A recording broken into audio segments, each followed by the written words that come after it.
باش تكون واجد للمستقبل وانت في سن الشباب، خاصك تركز على تطوير راسك وتكتسب مهارات اللي اكيد غادي تعاونك باش تكون ناجح ومستعد لاي تحديات جايه. نتكلموا على بعض النصائح اللي يمكن لها تفيدك ذات يوم. تعلم وطور المهارات ديالك. اولا حاول تتعلم حاجات اللي تكون جديده اللي غادي تنفعك، كيفاش تستعمل التكنولوجيا، تتعلم اللغات مثلا، وتهتم بمجالات اللي اكيد فيها الطلب بحال البرمجه مثلا، التسويق الرقمي او التصميم وغير ذلك. تنظيم الوقت، لان الوقت راه اكيد هو راس المال ديالك.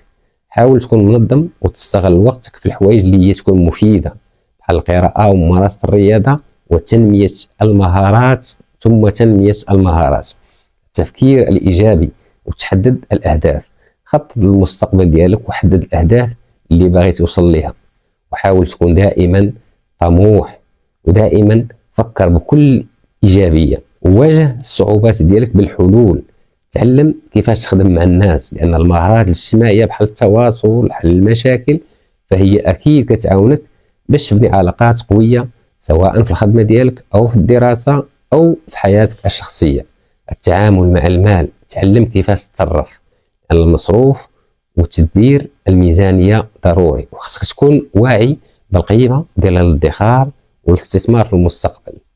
العنايه بالصحه ديالك اولا، وما تنساش الصحه. حاول تاكل مزيان، تمارس الرياضه وتنعس بكري، وتهتم بالجسم ديالك اكثر باش تكون دائما في صحه جيده وتقدر تحقق الاهداف ديالك بكل فعاليه.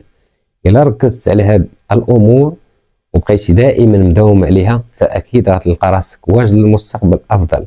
وخاصك تكون دائما مرن وقابل للتغيير، لان الدنيا تتطور بكل سرعه، وخاص تكون عندك مهارات باش يمكن لك تساير الى الاتجاه الصحيح.